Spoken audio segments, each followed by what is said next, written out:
This episode is for Friday, November 27th, 2015. Black Friday.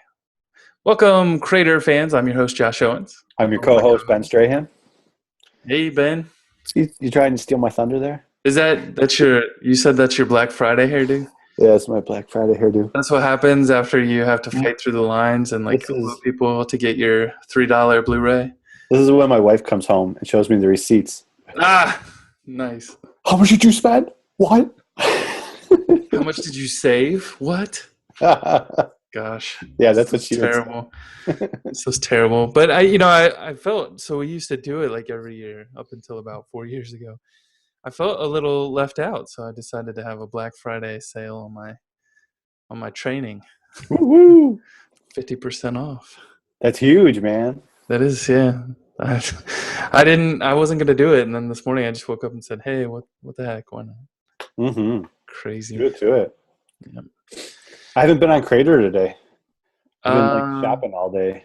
Yeah. Is it on there? Did you put it on there? I did not. I should. I'm gonna leave it up till Cyber Monday.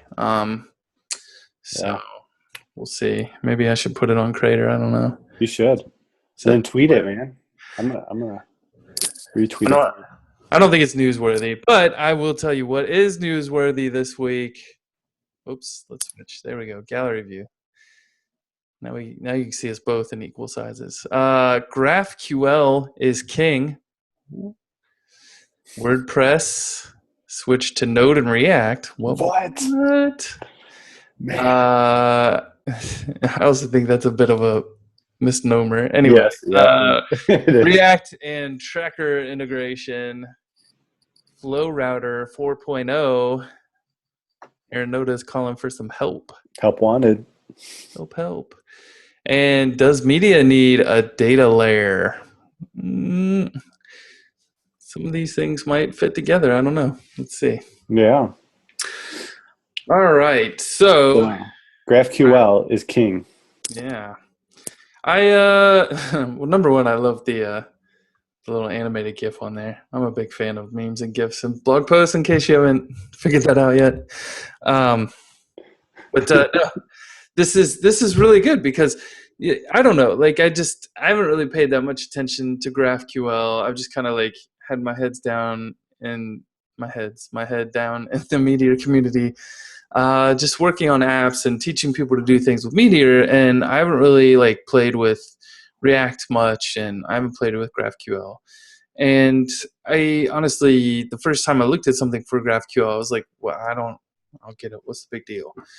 And so after reading this post, I was like, oh, this makes a ton more sense to me, and why you'd want to use GraphQL. So I thought it was a great post and popped it up there on Crater. And namely, it just, I think if you think of GraphQL as like REST, but you can specify the fields you want to get back, that's kind of interesting. And then those fields that you specify, they show the Star Wars version of it where you ask for a hero and you want their name and then you want their friends, and it's got what movies they appear in and that kind of stuff.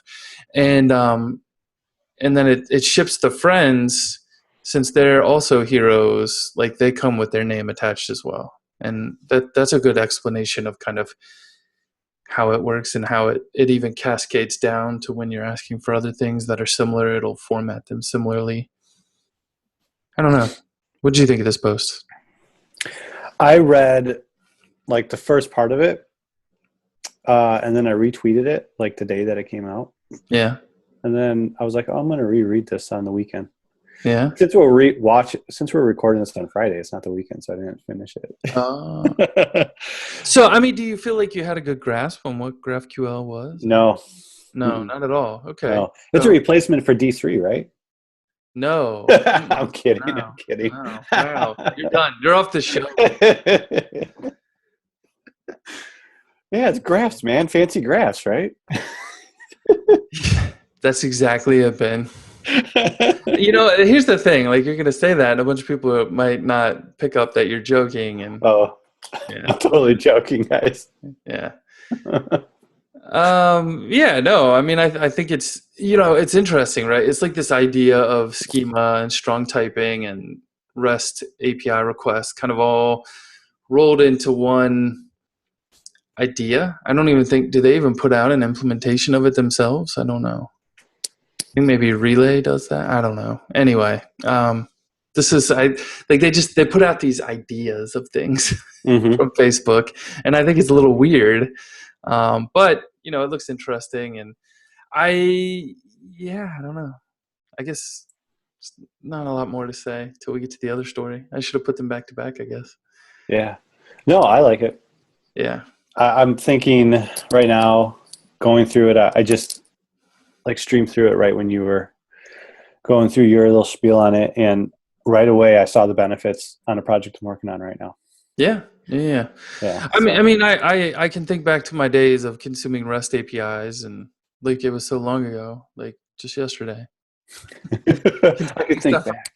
yeah, consuming stuff from Facebook or Twitter or something like that, and there's a bunch of shit in there I don't need. So Hmm. why you send it? Yeah. Facebook, Twitter.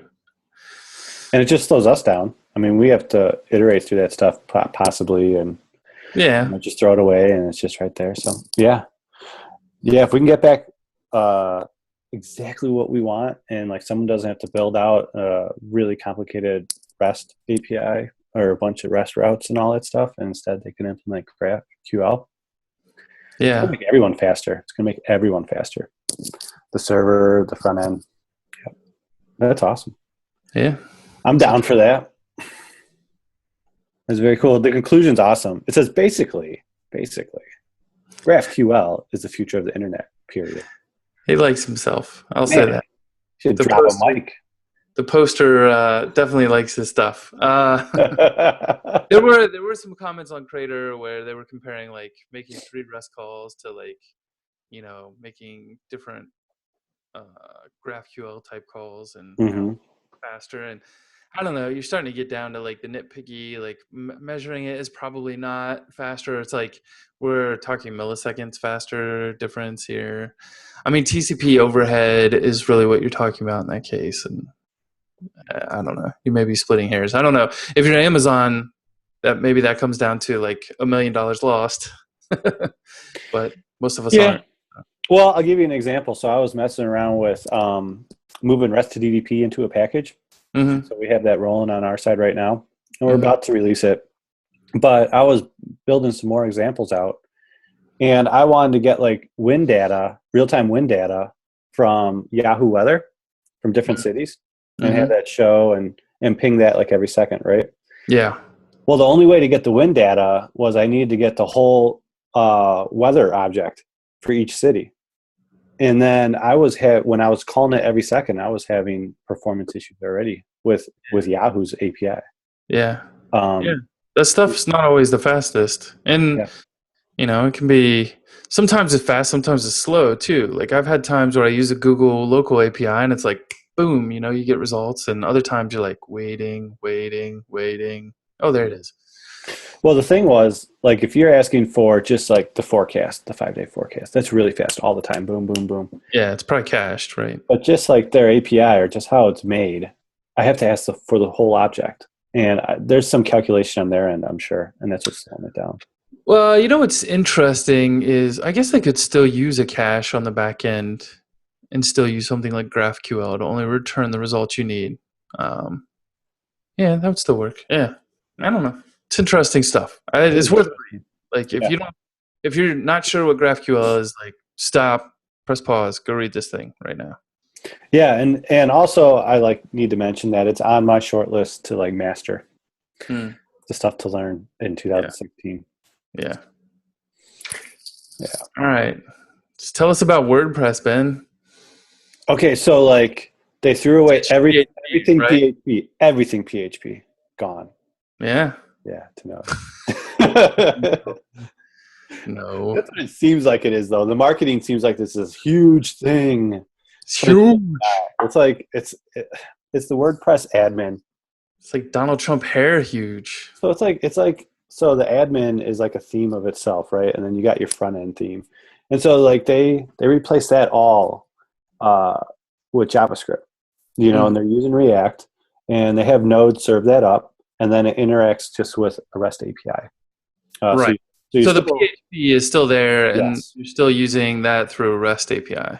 yes, yes. But this is kind of a big deal because, I mean, this was a terrible interface. Like, I always hated getting into the admin section and working on my wife's website because it's like, it's so slow. Like, you click something and it's like, wait, wait, wait, wait. Hmm. Oh, there it is.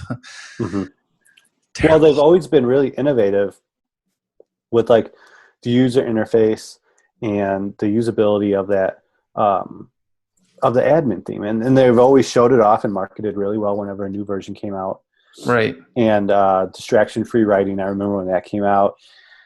And like, I think Matt's blog post that you linked to is like perfect. Like, he's like, man, we just like felt like we had a couple anchors, Hmm. and he called out two of them. One was being backwards compatible, and the other one was PHP in there. And he's like, we had to move to a modern JavaScript and interact just with API. And Yeah.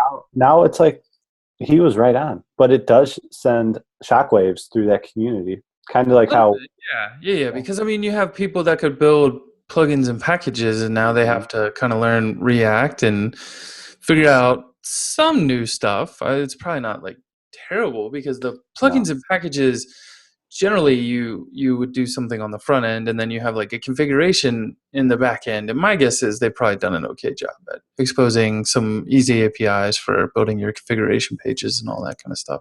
Yep. And frankly, like everyone's like, "Oh, they're ditching PHP." Like they don't need to ditch PHP. PHP hosting is pretty cheap, Yeah. and I feel like on the front end, you don't really need like serving a blog is probably not best done in a JavaScript app. Just being Mhm. honest, like that's like that particular pattern is probably best server rendered and sent to the client as is, and the client doesn't really have to do anything. Yeah. There's a lot of advantages there. Well, WordPress blogs haven't always been about performance on the client, because No, they load you them up can with advertising anyway. huh? They load them up with advertising anyway. Some do, yeah. I mean, Oh some have affiliate links and other crazy crap, but yeah, I mean that's true of like every, I don't know. blog. Yeah.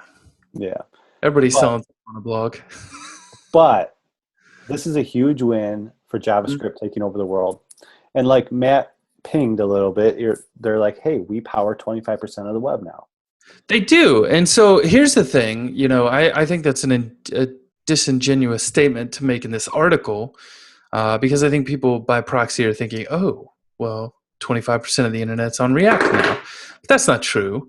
Those a lot of those sites don't have React on the front end and the WordPress Mhm. thing. But if you install the Jetpack or whatever, and you've got your own install of WordPress, you can now manage it through WordPress.com, and you're using Calypso and React and all that jazz. So there's a lot of blog authors who are now being exposed to this single page app and JavaScript Mhm. and React and that kind of stuff. Well, and JavaScript's eating the world.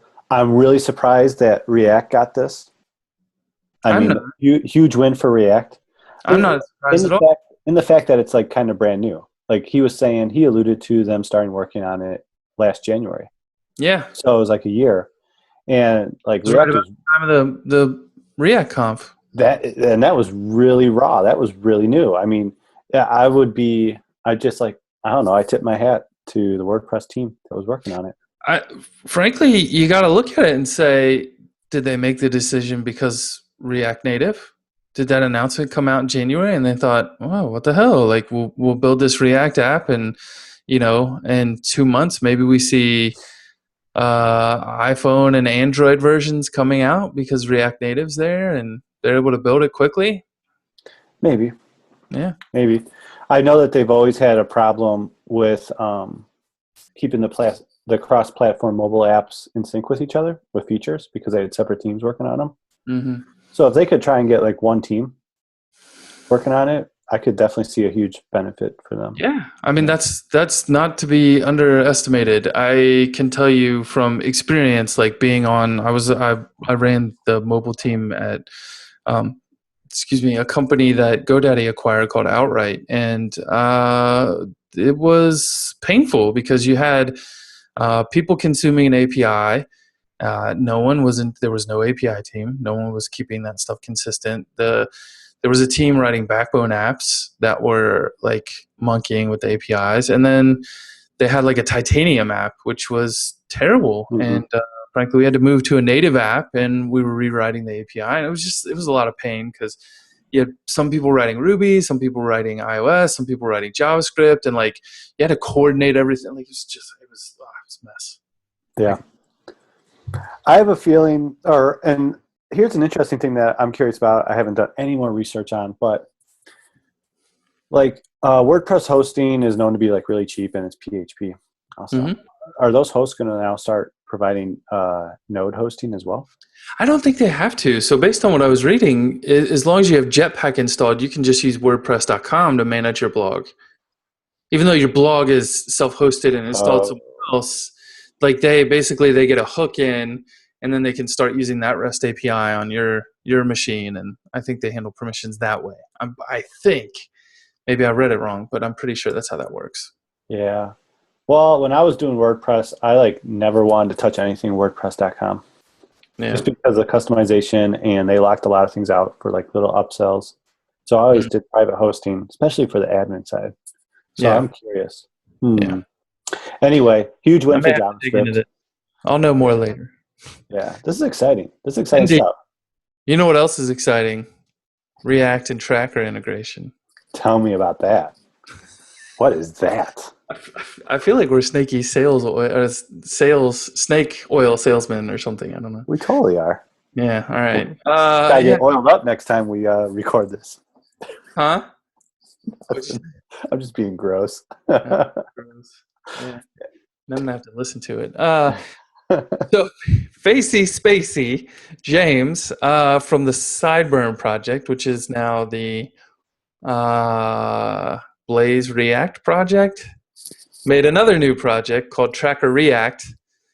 I totally like if it would have been me, I'd have called it Tracker Jacker, but you know, That'd be awesome. I'm a fan of the movies. If you know what I'm talking about. What's their org name? Their org name is Ultimate JS. That's awesome. Yeah. I don't know if that's his or the React, Blaze React. I don't know. Anyway. But they released this thing called Tracker React, and it's a mix-in that you can pop into React right now, today, and you can start using things like Session right within your React. Blew my mind. So What do you interesting. think? I didn't read this at all. No, okay. No. And I'm wondering like why they would want to do this. Well, so I'm interested. I think the problem is a lot of people don't like React because you have to do that whole like get meteor data and like set that up ahead of time and then deal with that. And so this allows you to get back to using reactivity directly within React instead of having to just wire up this get meteor data call. And you know, he talks about like some people might be concerned that it's not the React way, but he says actually get meteor data is already sideways data loading, and they're working on making a first-class API to do sideways data loading. And like that's different than just regular state that you would track. So I don't know. Like this is a long article, but I think if you're already using React, this might be something you want to take a look at. I'm scrolling down and I'm seeing the first few comments, and it's all this guy and Sashko and Tom going back and forth. And so that piques my interest right there. It does. It does. Because if they're like diving into it enough where they're going back and forth, that means it's a good conversation to be had. Yeah, I actually didn't read any of these comments, so Yeah, I'm interested now. I'm going to leave this tab open and read it. I was going to just ignore it until like someone hit me over the head later on in my life saying, "Hey, you need to know this or not," because there's so much noise out there in the world.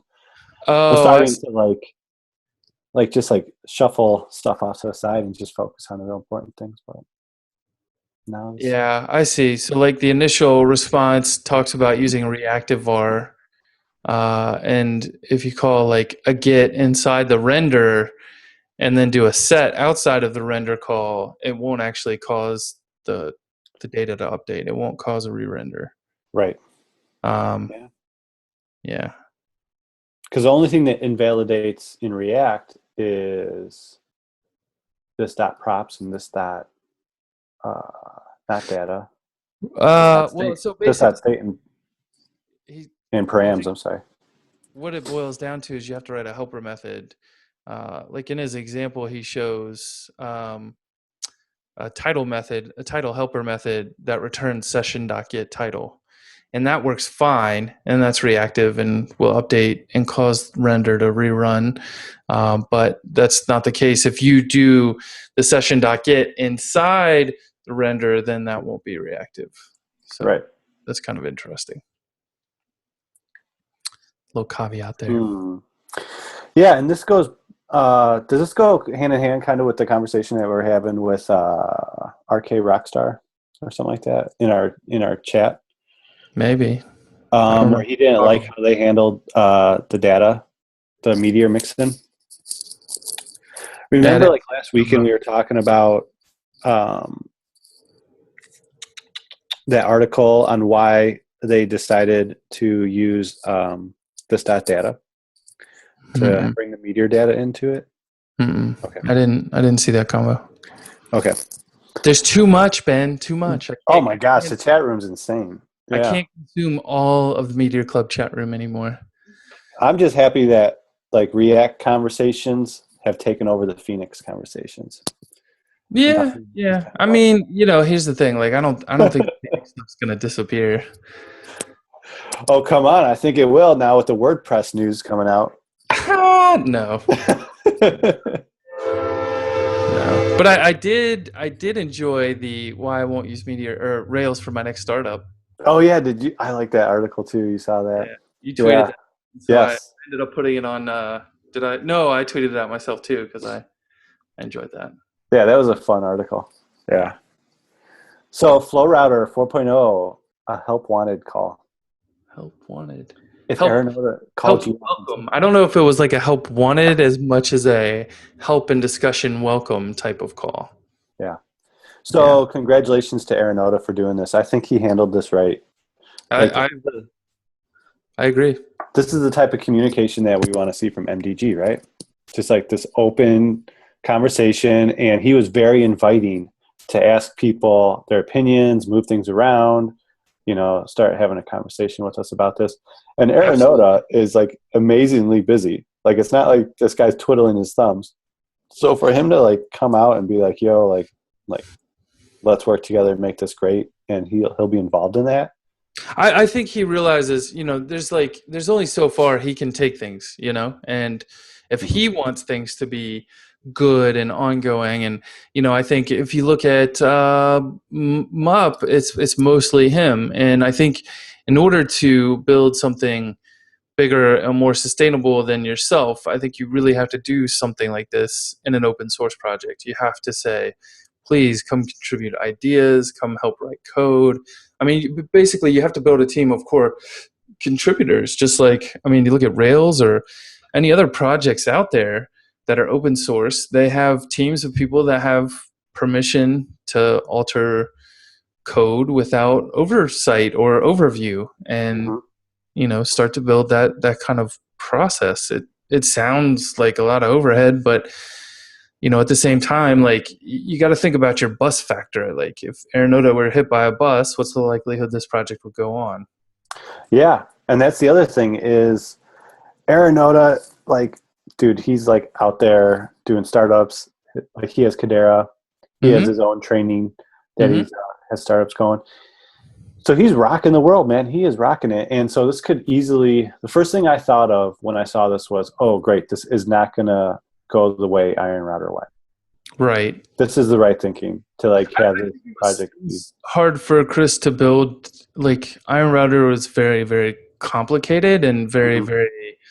I mean, if you look at it, it's just super complex code, and Yeah. he rewrote it all to be smaller packages, so hopefully people could consume it easier. But I mean, at the Mhm. end of the day, you still have to understand what each piece is doing and kind of grok that and really get down Yeah. in there. And he had a lot of crazy code going on.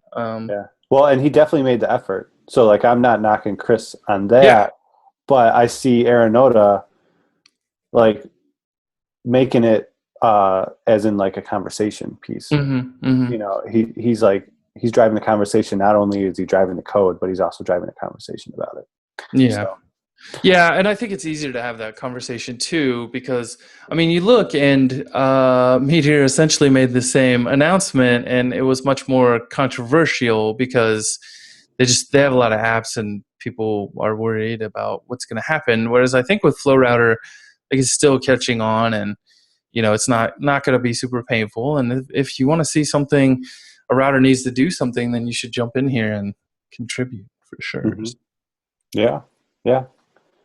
So 4.0 is going to bring server-side rendering to Hmm. the actual regular package. Yeah, I'm I, I guessing. read Okay. I read the call, and they're working off the SSR branch Yeah. directly. So I think they're just trying to get it shored up and ready to go. Okay. Because I know like they have the flow router dash SSR package, and that Hmm. goes off the SSR branch. And so Yeah, they're going to bring this into regular flow router. Then I'm guessing. yeah, Okay. Cool. We use flow router SSR on our okgrow.com site right now. yeah. We With actually loved React. it. Yeah, we loved it. Yeah, Super awesome. Yep. yeah. It's probably way more awesome than that mess of spiderable crap that I had a while back with Crater. That was terrible. I got a screenshot on my other machine, and it's like 40 Phantom JS threads spun up because Google is trying to consume Crater. Yeah, that's insane. Yeah, took down the site. So, speaking of Aranota, he posted this today, and I thought it was interesting, especially given we've been talking about GraphQL, and he's been big on GraphQL. hmm He's been promising us GraphQL posts, but I guess that's like my promises on a CDN post. Well, I So mean, someday maybe. well, okay, so you're on this page looking at this blog post, Hmm. and right above the title, you have the categories for the Kadera blog. And what's on there? All product, Meteor, GraphQL, user stories, other. Yeah, but if you click on that, it actually shows you like it's only meteors highlighted. Those other ones aren't tags that are applied to this. No, what I'm saying is you can click on, Uh, basically what I'm saying is Aranota has a whole category for GraphQL. he does, yeah, Yeah, and that's what I'm he kind of, believes a lot in GraphQL, and I'm yeah. starting to see why. And I think when you read this post, you start to understand why as well. I think that okay. Sorry, I got you sidetracked. But yeah, GraphQL. No, Thumbs up. I want to get this out. Like, I think he's absolutely 100% right in this blog post that I think live query is super, super interesting, but I also think that it can be super, super expensive. And I can see like Max Savin like fist pumping as I'm saying this. Uh, he's also championed for some kind of data layer that exists between Mongo and the client. And live query is not that optimal data layer. Um, and he's suggested, what if we have some kind of smart layer that sits in between there that keeps track of, like, the merge box is expensive right now, and monitoring the op log is expensive, and we need something better that scales better than what we have now.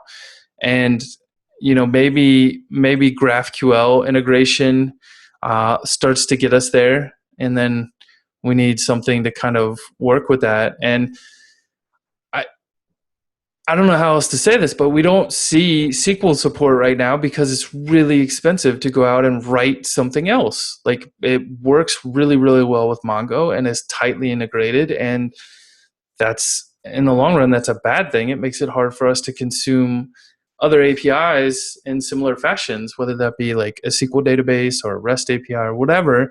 Like, we don't have a great story for that right now. And he's proposing that we need some kind of data layer that handles schemas. And I think what he's advocating for is, what if GraphQL worked, but it sent data over the DDP layer? Hmm. Kind of interesting. I'm right at that right now. Yeah. Yeah, I think I think all Meteor developers should read this blog post. absolutely. I And think you need to understand that using Meteor can lead you to some potential pain. I mean, if you look, he actually says in the article they're not using live query to run their graphs on Kadira, and I think that's very, very telling, because that's a very, very expensive feature. If you need the data every 30 seconds, like, you don't necessarily need to be consuming the oplog to get that update. mhm. I like it. Yeah, It's yeah, good stuff. yeah. I Mhm. definitely want to see the conversation continue, and I also think, he talks about what is Meteor, and he gets into, the fact that he thinks that, Meteor should handle the transport between the client and the server, but it should not be responsible for the data layer necessarily. Well, I think this is something that MDG might look at Yeah, I do too. Based on very everything that seriously. I'm hearing whisperings of, I think that this is definitely something that they're looking at. And I, Mhm. you know, I said right in the comments that I think this is something that Meteor is talking about, and I'd love for this to not be like a backroom thing. I'd love for this to be a discussion out in the open, a la, what they did with Blaze, and what Airnote is doing with Flow Router. Like, Yeah. let's have this discussion. Let's have a branch of code and play around. And I know they like to, sit down in their cubicles and like shut the door, whatever they do there, and like just write some code and toss something really polished and impressive out at the end of the day. But at the same time, like, I think that's expensive and slow, and you know, we Yeah. we can't learn off of that until it's done. Yeah. And I think there's some learnings that can happen. Like, certainly, 2 years after Blaze came out, we've learned that it has its problems, and maybe it's best to start over. I don't know, Hmm. but we can't have those learnings until it gets out the door. Yeah. Yeah. So, guys, over Christmas break, and girls, learn GraphQL. Learn what it Yeah, is. Start playing around with it. I have definitely. a feeling. I have a feeling there's going to be some stuff in 2016 that we're going to be hearing from Meteor.